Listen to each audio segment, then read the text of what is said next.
ابو بكر شوف حضراتكم، وايضا هاني وادي محمد صبري بقى وجابها على شماله ويلعب الكوره لاحمد الكاس، واحمد الكاس ريحها لصبري، وصبري الكوره وصلت وكانت الزاويه البعيده على رجله الشمال ودايما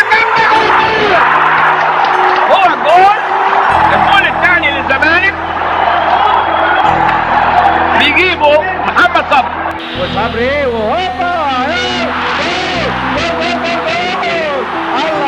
الله ايه يا ابني ده؟ ايه الحلاوه دي على عصام الحضري؟ ادي الصبر وعايز يشوط وحلوه يا صبري، والهدف الاول محمد صبري. احمد عبد الله وكره عرضيه خطره وكره حلوه جوه جول جميل لنادي الزمالك، وكره ملعوبه لمحمد صبري بيجيب الجول الثاني. صبري وجول الحمد لله والله محمد صبري وجول حلوه يا محمد يا صبري.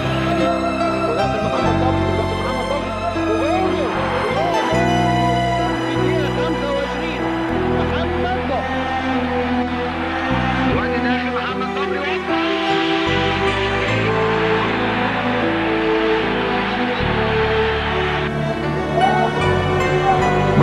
جميل جدا، حطها على شماله مع ان اللعيب اللي ايمن بيحطها على يمينه. يا سلام يا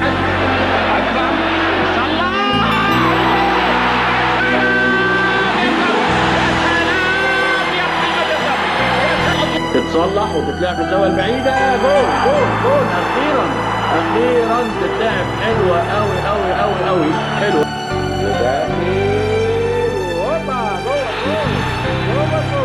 الجول الاول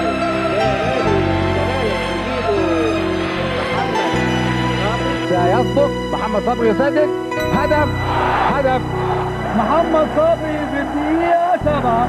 يا ولد